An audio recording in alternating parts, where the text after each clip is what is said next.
Melanjutkan kisah yang sebelumnya, setelah si Angel sadar saat keakrabannya diperhatikan seniornya, yang akhirnya ia mencoba mengajar seniornya tersebut, sambil ngedumel mempertanyakan seniornya yang selalu menghindarinya. Melihat tingkah si Angel tersebut membuat Siwo aneh. Mungkin ia mengira si Angel benar-benar gila saat itu. Belum sempat Siwo meledeknya, ia sudah duluan melihat si Angel pingsan. Walaupun sering kali adu bacot, tetap saja Siwo benar-benar perhatian melihat si Angel sakit.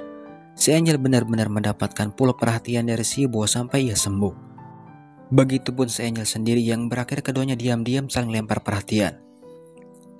Keesokan harinya, Siwo berniat memberikan hadiah HP untuk si Angel.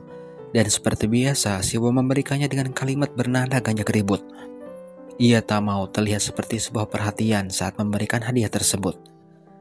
Si Angel yang mendapatkan itu senangnya luar biasa, dan keduanya tanpa sadar berfoto bersama dan mengabadikan momen tersebut. Setelah si Angel mempunyai ponsel, kekesalan Siwo malah bertambah. Bagaimana tidak, ia melihat si Angel meminta nomor ponsel Lee, dan si Angel melakukan itu tepat di depannya. Tak hanya itu saja, Siwo juga kembali dibuat kesal saat si Angel meminta Lee untuk makan bersama mereka. Padahal saat itu Siwo sedang sibuk menggombal. Ya, walaupun gombalannya membuat si Angel kesal sih. Setelah si Angel membuat Siwo kesal, sekarang giliran si cowok tukang bully yang dibuat kesal. Si Angel dengan polosnya merusak kebahagiaan geng tukang bully tersebut yang diketahui bernama Jae-suk. Jae-suk langsung marah saat melihat si Angel merusak kesenangannya. Untungnya sebelum Jae-suk melakukan sesuatu, Siwo ada di dekatnya.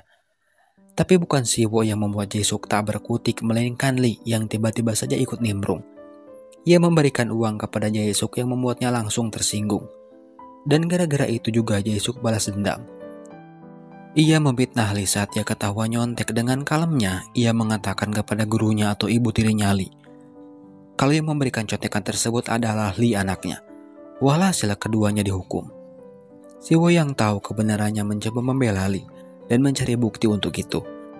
Dan saat akan melakukannya, ia tanpa sadar melihat Jae-suk yang sedang dimarahi bokapnya lantaran ketahuan nyontek. Tapi Jae-suk melihat itu. Ia tak suka melihat Siwo mengintip dirinya. Begitu Siwo, ia tak suka Jae-suk memitnah temannya. Ia meminta Jae-suk mengaku. Meminta hal itu kepada Jae-suk sama saja mencari bonyok. Yang akhirnya Siwo benar-benar bonyok. Tak hanya itu, Jae-suk juga mencoba melibatkan si Angel dan mencoba menjebaknya.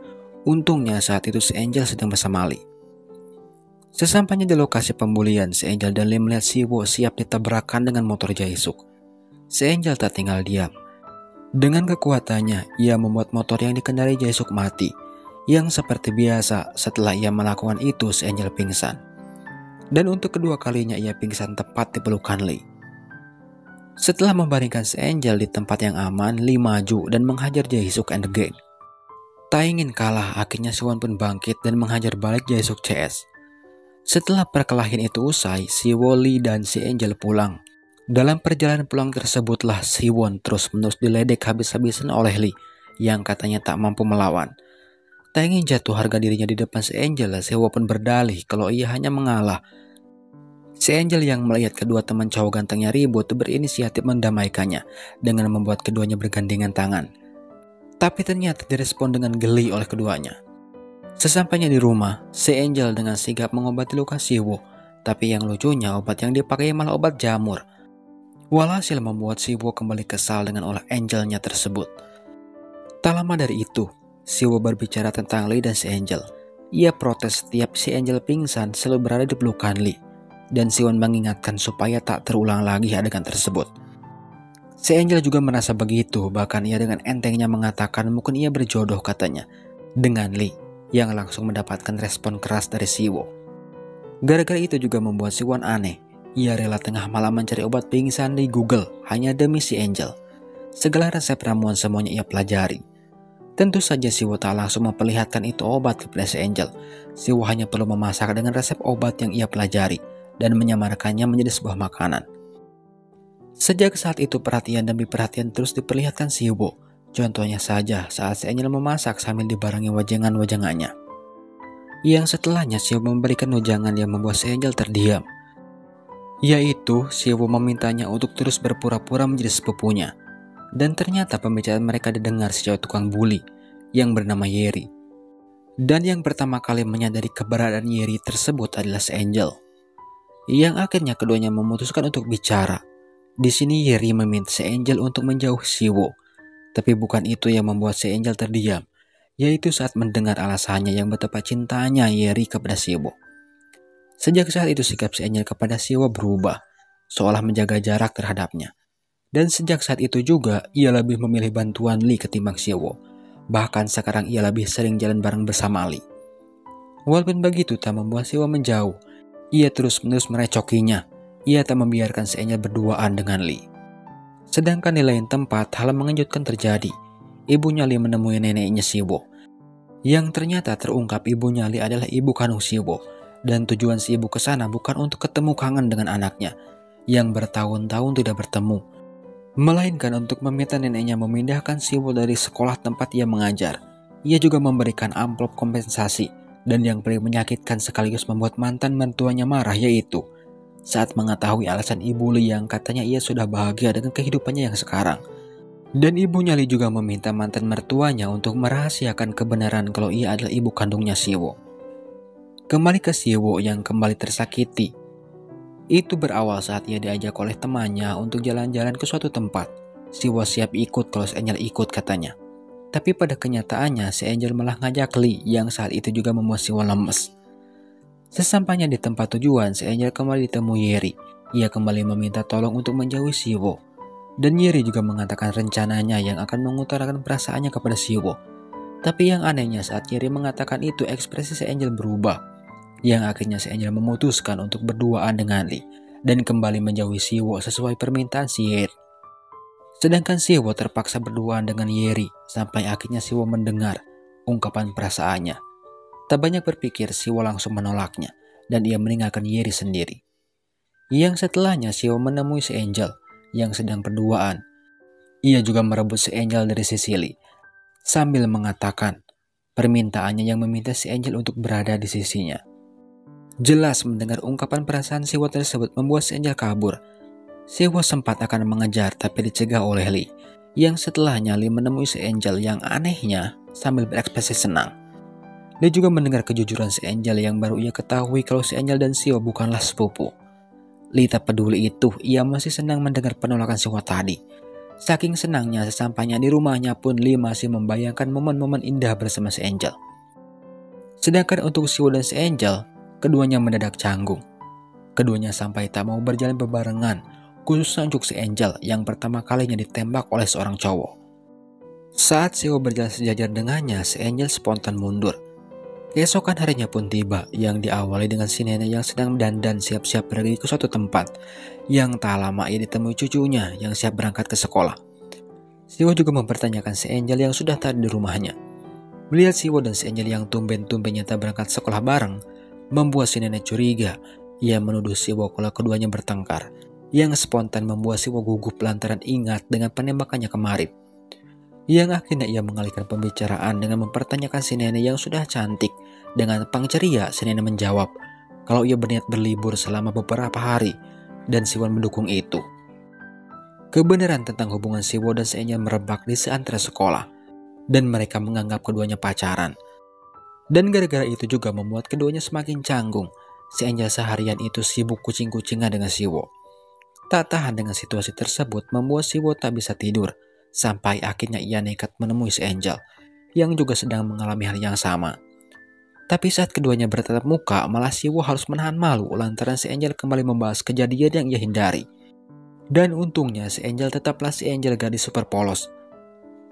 Cepat sekali Siwo mengakhiri situasi canggung tersebut dan Siwo hanya mengiming-imingi si Angel jalan-jalan. Itu saja.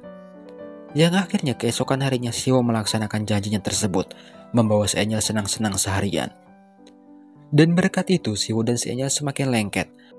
Bahkan Siwo sudah mulai berani terhadapnya. Itu dibuktikan setelahnya Siwo mencari tutorial untuk mendapatkan hati si Angel di internet. Yang akhirnya Siwo menemukan sebuah tutorial unik, yaitu nonton film horor berdua dengan tujuan si Angel ketakutan dan memeluknya. Itu rencananya. Tapi pada prakteknya, si Angel tidak ketakutan sama sekali, malah sebaliknya, Siwo sendiri yang ketakutan bahkan sampai pingsan. Tapi kebersamaan Siwo dan si Angel tersebut sepertinya bakal terhenti, lantaran seniornya si Angel datang menemuinya. Ia membawa berita tentang kondisinya yang bukan lagi Angel dan bukan juga manusia. Seniornya juga memberikannya sebuah buku, yaitu buku perjanjian untuk kembali menjadi Angel Wati.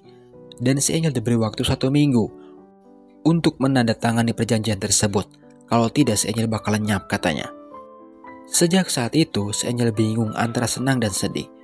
Dan untuk si nenek ternyata ia pergi ke rumah sakit. Ia mempunyai penyakit mematikan dan ia sengaja berbohong kepada Siwo lantaran ia tak mau cucunya tahu. Sedangkan Yeri, ia kembali melakukan balas dendam. Ia bekerja sama dengan Jae-suk untuk memfitnah si Angel. Dan si Angel difitnah nyolong HP teman sekelasnya. Dan sayangnya si Angel tak bisa membuktikan itu kalau ia tak bersalah. Lantaran bukti yang mengarah kepada dirinya terlalu kuat, yang akibatnya si Angel dikucilkan satu sekolah. Untungnya ia masih mempunyai sahabat seperti Siwo dan Lee yang siap pasang badan untuk si Angel. Terlebih lagi untuk Siwo, ia siap mati-matian membela gadis yang pernah menolaknya tersebut. Siwo rela menjadi pelindung saat si Angel diberondong kotak susu oleh teman sekelasnya. Dan yang kerennya si Angel tak terpancing. Mau dibully ataupun dikucilkan, ia tetap santuy dan memaafkan teman sekelasnya tersebut. Si Angel boleh saja santuy, tapi tidak dengan dua sahabatnya, yaitu Siwo dan Lee. Mereka tak terima bila ada orang yang menjelekkan si Angel. Contohnya saja Jae-suk, ia babak belur dihajar Siwo lantaran terus-menerus menyebutnya maling. Yang akhirnya Siwo, Lee, dan Jae-suk terkena hukuman akibat perkelahian tersebut, dan orang tua ketiganya dipanggil. Sadar dengan kepedulian sahabatnya membuat si Angel tak lagi polos. Ia sudah bisa merasakan yang namanya jadi beban. Itu si Angel sadari saat ia melihat neneknya Siwo dan Siwo sendiri yang begitu mempedulikannya. Di saat lamunannya tersebut, si Angel kembali ditemui seniornya. Ia memintanya untuk segera menandatangani buku perjanjiannya. Ia juga mengatakan kalau si Angel terus-menerus menundanya, bakal lebih banyak lagi masalah yang menimpa orang yang disayanginya. Dan satu perkataan yang membuat si Angel terdiam, yaitu saat ia mendengar kalau si Angel dan manusia itu tak bisa bersatu, katanya. Tekad si Angel sudah bulat demi orang yang disayanginya. Akhirnya ia menandatangani buku perjanjian tersebut. Yang saat itu juga si Angel resmi kembali menjadi Angel Wati. Dan seniornya mengucapkan welcome back Angel, katanya. Keesokan paginya, tepatnya saat Siwo dan si Angel makan bersama si nenek, keduanya mendengar ada yang aneh dengan pembicaraan si nenek. Si nenek berniat menjual kedainya dan berniat pensiun. Ia juga mengatakan sudah mempersiapkan semua kebutuhan cucunya, dari mulai biaya sekolah, rumah, dan biaya pernikahan Siwo. Tapi Siwo menolaknya. Keanehan yang dirasakan keduanya diutarakan kepada si nenek, dan si nenek berdalih kalau ia hanya ingin liburan saja, katanya. Ngomong-ngomong soal liburan, si Angel punya ide. Ia menawarkan mereka bertiga untuk liburan. Dan keesokan harinya ketiganya pergi ke sebuah taman. Si nenek juga melihat keakraban cucunya dan si Angel. Tapi tak lama dari itu, si nenek pingsan dan dibawa ke rumah sakit. Dari situlah Siwo dan si Angel tahu semuanya tentang penyakit neneknya yang disembunyikan darinya. Dan yang paling terkena dampaknya yaitu Siwo. Ia tak bisa berhenti menangis saat melihat neneknya terbaring. Setelah si nenek sadar, ia terus-menerus menenangkan Siwo, yang setelahnya ia meminta Siwo mengambilkan sesuatu di rumahnya. Dan setelah Siwo pergi, si nenek berbicara kepada si Angel dan berpesan agar si Angel hidup lebih baik dan wejangan-wejangan lainnya. Sedangkan Siwo, ia mendapat panggilan dari seseorang, dan setelah mendapat panggilan tersebut Siwo panik. Yang ternyata panggilan tersebut dari si Angel yang mengabarkan tentang si nenek yang sudah tak ada. Siwo benar-benar terpukul saat itu. Di saat yang sama si Angel melihat arwah si nenek dibawa oleh seniornya, yang saat itu juga ia memohon meminta kesempatan untuk si nenek berpisah dengan cucunya. Tapi sayangnya takdir si nenek tak bisa dirubah, dan seniornya pun tak bisa membantu. Si nenek yang melihat si Angel melihatnya langsung sadar kalau ternyata si Angel seorang Angel Wati. Setelah permohonannya tak bisa dikabulkan membuat si Angel semakin sedih. Yang bisa ia lakukan saat itu hanya bisa bicara sendiri sembari memegang buku Angelnya. Ia juga bingung mengatakan kepada Siwo kalau ia juga bakal pergi. Tapi ternyata Siwo mendengar itu. Siwo menganggap kalau ingatan si Angel sudah pulih. Yang selama ini Siwo tahu si Angel lupa ingatan. Sambil berekspresi dingin, Siwo langsung mengusirnya dengan tega. Tenggang waktu si Angel untuk menjadi Angel Wati seutuhnya berada di waktu yang salah. Ia harus tega meninggalkan sahabat baiknya tepat saat berduka. Teman pertamanya yang ia temui untuk berpisah adalah Lee. Ia juga memberikan beberapa kenangan untuknya. Terus selanjutnya ia menemui Siwo, tapi lagi Siwo mengusir si Angel. Mungkin Siwo kecewa lantaran si Angel meninggalkannya juga, yang akhirnya si Angel pamitan dari jauh kepada Siwo, dan si Angel pergi bersama seniornya dan si nenek. Tapi baru beberapa langkah meninggalkan Siwo, si Angel terhenti. Ia berubah pikiran, ia tak mau meninggalkan Siwo. Ia juga sudah bulat dengan keputusannya tersebut. Bukan itu saja, si Angel sudah siap dengan resikonya. Entah itu tak bahagia ataupun tak bisa jadi Angel Wati lagi, tak masalah. Dan saat mendengar keputusan itu membuat seniornya marah, seolah seniornya tersebut juga menyimpan perasaan terhadap si Angel. Yang akhirnya si Angel kembali menemui Siwo. Ia memukul-mukul bahu Siwo yang sedang melamun dan memintanya untuk menangis. Si Angel melakukan itu juga sambil menangis, yang pada akhirnya keduanya benar-benar menangis. Sejak saat itu si Angel tak pernah sekalipun membiarkan Siwo sendiri, karena si Angel terus mengkhawatirkan Siwo yang sedang mengigau tentang neneknya. Terus saat si Angel berniat menyuapinya makan, Siwo marah. Melihat itu membuat si Angel semakin khawatir. Ia juga mencoba menenangkan Siwo dengan ceritanya yang tak jauh beda dengan Siwo saat ini. Bukan hanya Siwo saja yang sedih, si Angel pun sama katanya. Yang setelahnya si Angel berlari ke suatu tempat yang kebetulan Lee melihat itu. Dan ternyata tujuan si Angel yaitu rumah sakit. Ia mencari seniornya yang sedang menjemput arwah lain. Si Angel kembali memohon sama seniornya untuk mempertemukan si nenek dengan Siwo. Biarkan Siwo mengucapkan salam perpisahan katanya, walaupun itu hanya lewat mimpi. Tapi seniornya menolak lantaran itu melanggar peraturan. Dan seniornya mengatakan itu sambil berekspresi kecewa. Bahkan ia tak mau kenal lagi dengan si Angel saat itu. Setelah seniornya menghilang, tiba-tiba saja si Angel dikagetkan dengan Lee yang sudah di depannya. Faktanya Lee melihat si Angel ngomong sendiri dari tadi, yang akhirnya Lee mempertanyakan itu. Sebenarnya si Angel bisa saja jujur, tapi itu percuma. Lee tak akan percaya, yang akhirnya ia berdalih. Kangen dengan si nenek katanya. Melihat kondisi Siwo yang seperti itu mendapat banyak simpati dari teman sekelasnya. Tak terkecuali Lee sahabatnya. Ia rela nyolong makanan hasil masakan mama tiri yang tadi sukainya, dan itu untuk Siwo yang katanya masih tak mau makan. Sudah jatuh tertimpa tangga kondisi Siwo saat ini. Belum kering air mata kesedihannya akibat ditinggal neneknya, sekarang ia harus dibuat semakin tenggelam saat ia mengetahui ayahnya mempunyai hutang yang cukup besar. Dan dengan teganya jaminan atas hutang tersebut adalah kedai milik neneknya, yang saat ini para penagih hutang tersebut datang dan menghancurkan kedai. Untungnya saat kejadian Lee berada di lokasi, lantas ia langsung melaporkan kepada ayahnya yang seorang polisi. Berkat itu juga ibu kandungnya Siwo tahu dari ayahnya Lee tentang kondisi anaknya tersebut. Ia juga banyak bertanya tentang Siwo kepada suaminya dan meminta suaminya membantu Siwo. Dan itu membuat suaminya merasa aneh dengan kepedulian istrinya tersebut. Setelah mengetahui itu, ibunya Siwo atau ibu tirinya Lee tak bisa menahan kesedihannya yang sebelumnya tak pernah diperlihatkannya. Ia tengah malam buta memasak karena ia tahu Lee sering nyolong masakannya untuk diberikan kepada Siwo. Sedangkan ayahnya Lee, ia kembali menemui Siwo. Ia bertanya tentang ayah dan ibu Siwo. Tapi Siwo menolak untuk bicara. Bahkan Siwo mengancam apabila ayahnya Lee berniat mencari mereka, ia tak akan memaafkannya. Di lain tempat, Angel terus-menerus berusaha untuk mendapatkan uang sebanyak mungkin. Ia rela bekerja siang malam demi bisa membantu melunasi hutang yang ditanggung Siwo. Tapi apa balasan Siwo untuk si Angel? Ia masih tenggelam dengan kesedihannya. Ia sering marah-marah kepada si Angel dan itu diketahui oleh Lee. Sebelum pergi ceramah seperti biasa, Lee terlebih dahulu nyolong makanan ibu tirinya untuk Siwo. Sesampainya di kedai, Lee langsung meluapkan kekesalannya. Ia kesal melihat sahabatnya tak bisa bangkit. Ia juga mengatakan perjuangan si Angel yang kerja siang malam hanya untuk membantunya. Dari situlah Siwo berpikir mungkin malu mengakuinya atau gimana. Yang bisa Siwo lakukan untuk menjawab semua pertanyaan Lee hanya dengan marah-marah.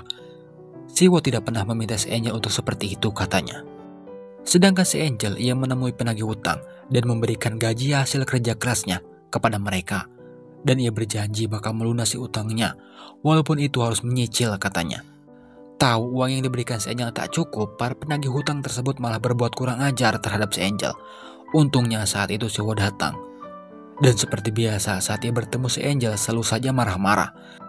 Siwo mengusir si Angel dan memintanya untuk tidak ikut campur dengan urusannya. Tepat saat mengatakan kalimat menusuk itu, sebuah pot bunga melayang dan siap menghantam kepala Siwo. Untungnya si Angel menghentikan waktu dan menolongnya. Gara-gara hal tersebut membuat si Angel terluka. Berkat itu juga si Angel senang lantaran sikap Siwo terhadap si Angel yang sebelumnya hilang kini telah kembali. Contohnya saja Siwo dengan telaten mengobati luka si Angel akibat menyelamatkannya tadi. Tapi setelahnya, si Angel menyadari perbuatan siapa itu. Begitupun Siwo, ia sadar kalau pot yang hampir menimpannya tadi melayang. Dan gara-gara memikirkan hal itu membuat Siwo ketakutan, lantaran ia menganggap kalau itu perbuatan setan. Dan keesokan paginya si Angel kembali dikagetkan dengan Siwo yang sudah mau masuk sekolah, dan itu membuat si Angel senangnya bukan main. Dan sesampainya di sekolah, hal yang mengejutkan pun terjadi, yaitu orang yang memfitnah si Angel mengaku, dan berkat pengakuan tersebut suasana sekolah seketika berbalik. Yang tadinya seantero sekolah mengucilkan si Angel, sekarang berubah semuanya menjadi care terhadap si Angel. Dan posisi Angel yang terkucilkan kini ditempati oleh Yeri. Dan Yeri sendiri mendapatkan hukuman berupa belajar bahasa Inggris dari seorang guru.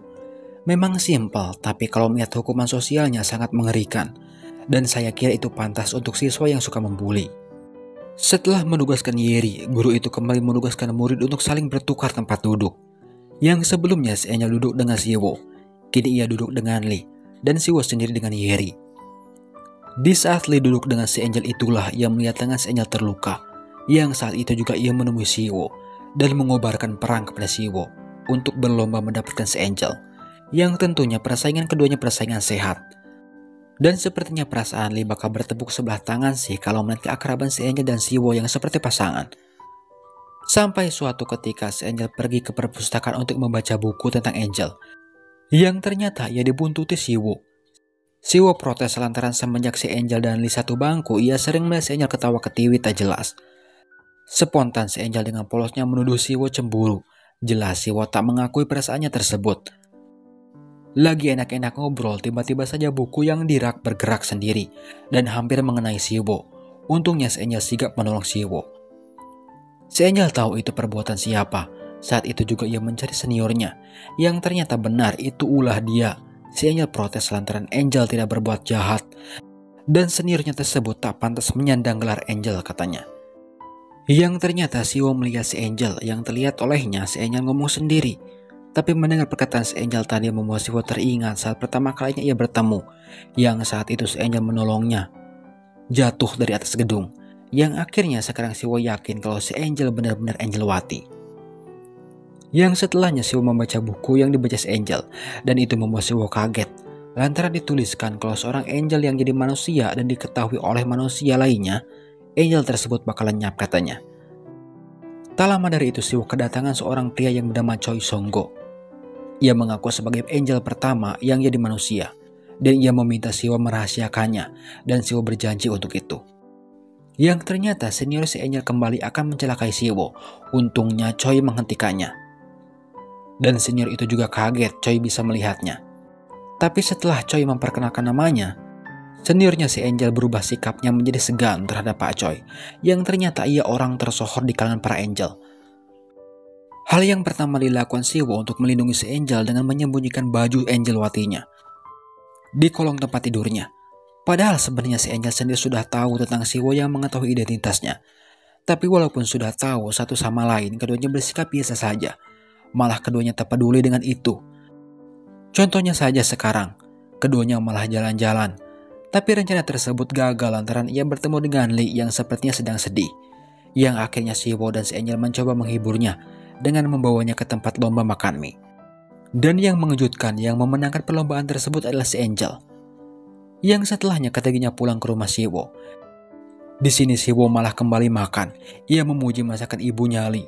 Ia juga memuji betapa beruntungnya Lee memiliki mereka. Yang hanya dibalas senyum oleh Lee. Siwo merasa aneh kepada sahabatnya tersebut yang tiba-tiba saja memutuskan untuk menginap di rumahnya. Yang akhirnya Siwo tahu permasalahannya, yaitu ibunya Lee menikah lagi. Tapi ternyata apa yang dibicarakan Lee tersebut menurut Siwo sebuah keberuntungan. Lantaran Lee memiliki ayah dan ibu ganda. Sedangkan Siwo tak memiliki satu pun katanya. Dan paginya Siwo dan Lee dibuat kaget saat keduanya tiba-tiba saja bangun dengan keadaan yang aneh. Keduanya mendadak geli melihat kondisi mereka dalam keadaan telanjang. Yang lebih parah lagi, kondisi tersebut diketahui si Angel. Walhasil keduanya jadi bahan ledekannya. Yang setelahnya ketiganya memutuskan untuk pergi ke sauna. Mereka senang-senang di sana. Tapi kesenangan itu berhenti saat orang tua Lee juga kebetulan berada di sana. Dan itu membuat Seo dan si Angel kaget, lantaran ibunya Lee adalah seorang guru killer di kelasnya. Yang akhirnya Seo dan si Angel membiarkan Lee untuk menyelesaikan ketegangan di antara mereka. Sedangkan Seo dan si Angel berada di dalam sauna sambil melihat keluarga Lee yang katanya begitu membahagiakan. Si Angel juga mencoba jujur tentang identitasnya. Seo yang tahu arah pembicaraan si Angel, ia langsung menutup mulutnya.